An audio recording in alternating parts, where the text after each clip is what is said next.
Hey everybody, it's Eric here with Spartan Autoworx. Today we're working on a 2009 Toyota Corolla. It was brought to us by a pretty good shop. They had to put a new computer in it for transmission issues. They put the computer in, they were able to write the VIN, but they could not get the car to start. So they brought the car to me with the original computer, which it started with no problem. I put the new computer or used computer back in, and then I was using TIS, but I'm going to show you guys you can actually do this through an Autel scan tool. Any good scan tool should be able to do this. It's got special functions. So went in with TIS and verified the VIN, rewrote the VIN.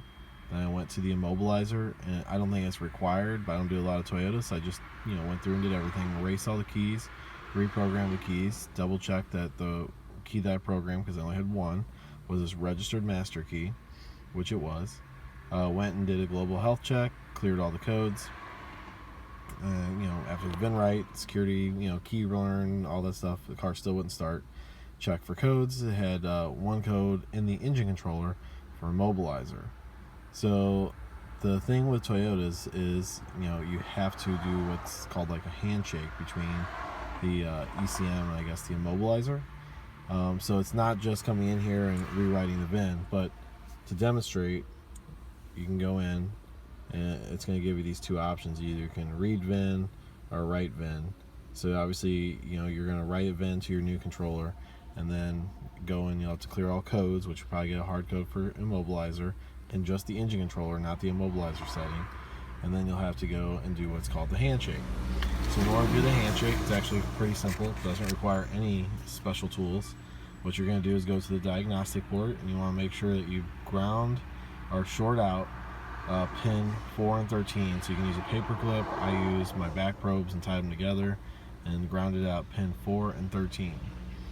You take 4 and 13, ground them out, turn the key on, you let it sit for 30 minutes. The dash is going to freak out, all the lights are going to flash, and after 30 minutes you can turn the power off, disconnect your back probes or disconnect your grounding bar or whatever you're using, your paper clip, whatever, and then start the car, and it should fire right up. Common symptom of not having the handshake done is it will start like the first time, basically it cuts fuel, and after that it's just going to be a long crank. So if you're replacing a Toyota computer, you have to rewrite the VIN. Like I said, you can use an Autel to do that. I use TIS.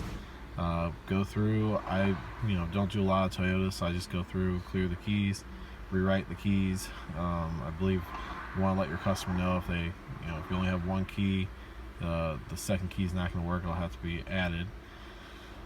So you add your keys back, do all that, and then go and clear your codes. Obviously you're probably going to have codes that don't clear. Do your handshake, and after the handshake's done, go and clear codes after that, and everything should be good to go. There's no specialty tool required. You could probably put in a used controller. I don't think the VIN would actually matter. It's not going to match the car.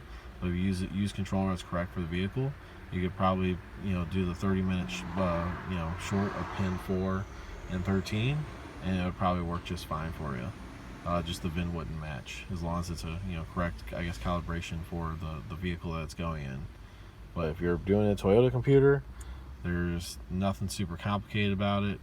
You just got to do that handshake after the VIN has been written, and everything will be good to go. Hope you find this useful. If you have any questions, comment below.